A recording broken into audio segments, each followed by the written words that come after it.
Hello, infinite beings of love.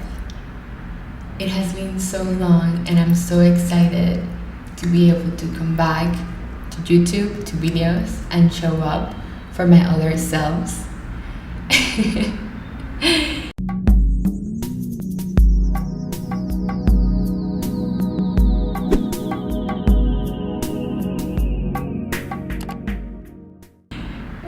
I don't even know how to start. It's been such a wild journey since December, the last time I posted an update or a meditation, I think. I don't remember.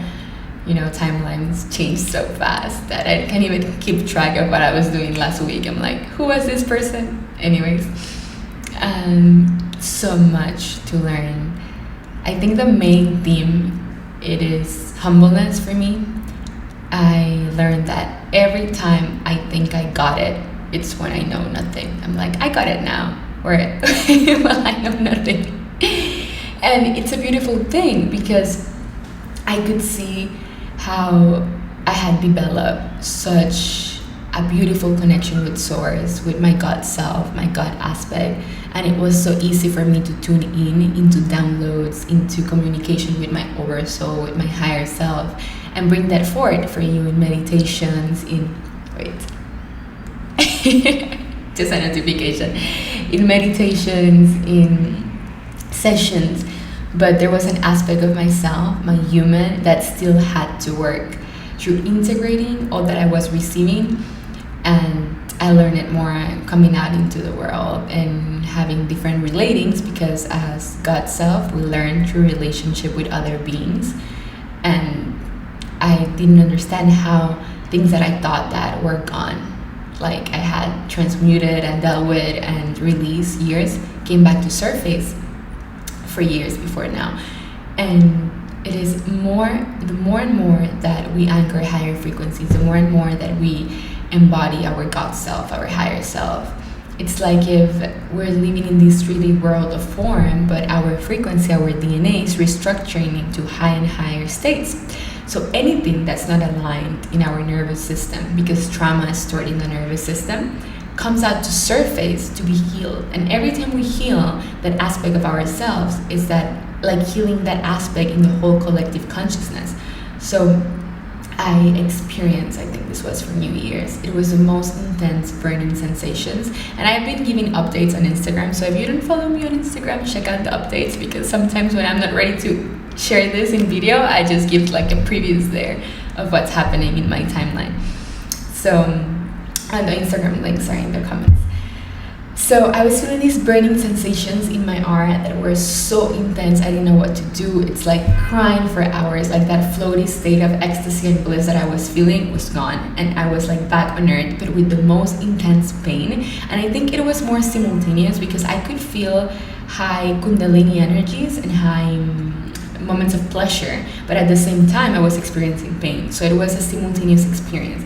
And it was interesting that it was just in my, this is the right, in the left area of my body. It was like all of this was just burning. And I was reading a lot of David R. Hawkins, which has been my main teacher. And he said that what I have confirmed with my downloads, that the more we raise in consciousness, the more karma comes up to be burned. And in the stage of my process, of my awakening, my spiritual evolution, where I'm at, I don't feel pain as I used to feel it before. Like it's not inside of me, it's like outside. Like if I feel pain in my heart, it's like here. I feel it in my heart chakra, in my aura. If I feel pain here, it's just like the etheric body. It's not inside of me, but still. And I had to go through that, and it was like the most intense 3 weeks, I think, of super low states of pain and then super high states of bliss. So if you're in your spiritual awakening, if you are going through this journey of feeling these bliss and ecstatic states, and also going back to transmutation and being presented with situations in which you get triggered, your inner child gets triggered again with things that you thought you were gone, it's completely okay, it's normal, because I've been experiencing it too. What else is relevant? Let's see what else I can tell you, my friend.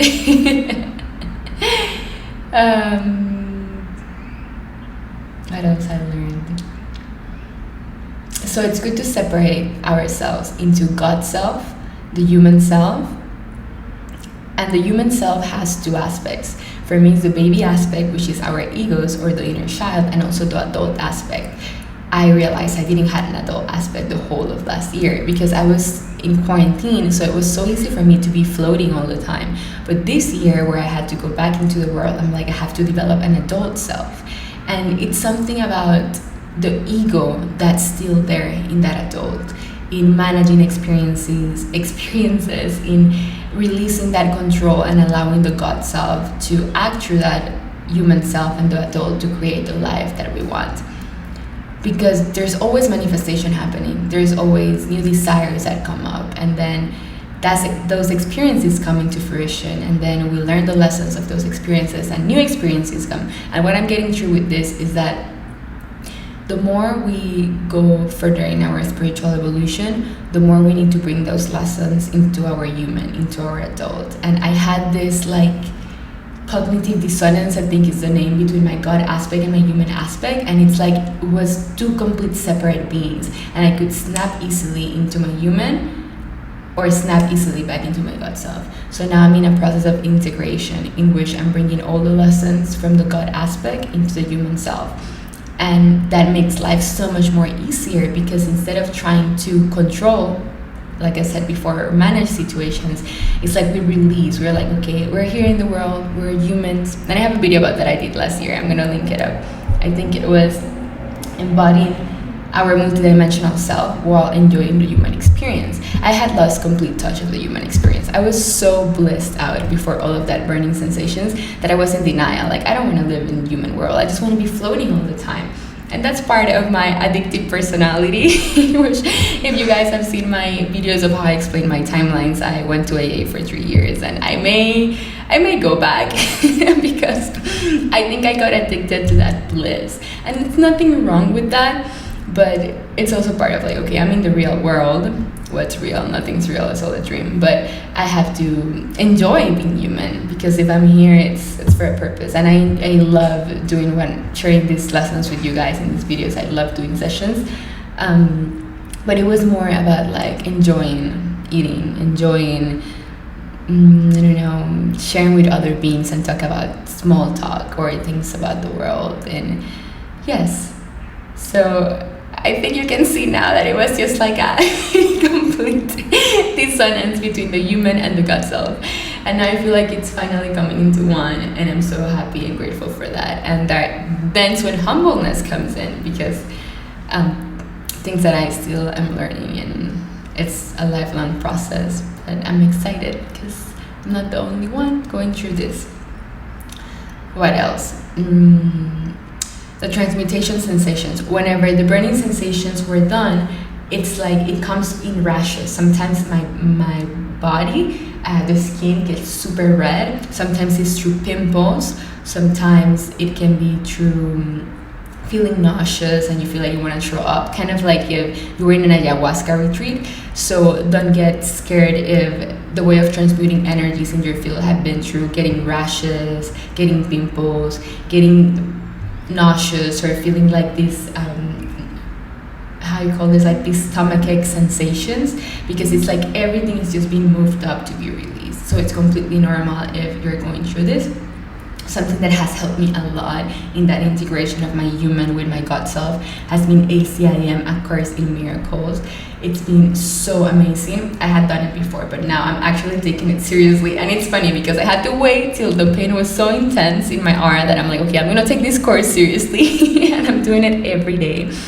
And the lessons are just amazing. It's channeled material. And sometimes it's not that easy to understand the language, but I promise you, if you do it every day and you do the practices, it does something to your consciousness, in which those deep traumas or deep lessons that you're transmuting in the moment, because we're the same, are going to be easier to see through them, because it has a way of managing your consciousness that you don't see the distortion. It's like whenever we experience pain, it's because we're seeing something that's not there. Whenever we're experiencing a movement in our heart centers, or less preferable sensation is because an aspect of ourselves, can be a past self or the now self, is seeing something that's not there. So kind of what I explained in switching the timeline, when we go to the past and we experience a memory and it was traumatic and we bring it back to the present, we experience those sensations, we recreate the same thing. Sometimes we don't even remember. I did that with my whole childhood, and I'm like, now I'm remembering stuff and I'm like, I forgot about this. It can keep coming up. So besides going back and rewriting the scene, changing the characters, changing the emotions, and switching the timeline into a higher frequency, it's more like every moment being aware of our thought process. We're never mad for the reasons we think we're mad. We're never upset because of the reasons we think we're upset. It's just like a little grain of sand in our lens if we had glasses. It's just a distortion. Because in this now moment, we don't have a problem. In right now, the only thing that surrounds us is infinite love and infinite light. But it sounds really easy just to say that, and whenever we're in the situation of the trigger or the baby self gets contracted, it's not like, oh, everything is infinite love and then it changes. No, it's more about going inward in that moment and seeing like, what is the memory that I'm bringing up in this now moment that is creating this illusion? Thank you so much for showing me what I'm transcending. Higher self, show me what is the memory that I'm recreating, that I'm so grateful that's coming now up to surface, because now I have the opportunity to heal. And that's what ACIM is doing for me. And I've been sharing a lot more of that in my Instagram as well and in my Facebook post. And I might do more videos about that, my interpretations of ACIM, because it's like, at the end, it's such a complex language. It's a Christian, it's more about, it talks about Jesus, it talks about Christianity and stuff like that, but it's not about that. And those religions have been distorted and misinterpreted for years. So it's more about how we can find the course in terms of oneness. How can we experience the course and what it has to bring us in terms of spirituality and in terms of everything is just love. Because there's only two main emotions, love or fear. We can be seeing the world in the eyes of love or seeing the world through the eyes of fear. And there are many sensations and many other sub-emotions in between those two. But those are the main ones. So every time we are in that contracting space, it's about stopping and choosing, I'm going to see this with the eyes of love. And I see love in every moment. Every moment I just see love. Every moment I just see love. Every moment I just see love. And even during those transmutations or burning sensations, it's just love. Even in the pain, it's just love. And being here is such an amazing and wonderful opportunity to transmute that karma and to actually release ourselves into this fourth density consciousness of love and understanding. And sharing that, as I said, my main lesson, with humbleness and honoring our human. Because it's about how we're going to be better humans today. How can I embody all those lessons, all those channelings, and use it to be joyful of my human experience and experience all the things I want to experience and create higher manifestations and loving manifestations and more and more and more. And there's nothing wrong with that. We came here, yes, to learn lessons, to transcend experiences, but also to enjoy the experiences while we're at it. Yes.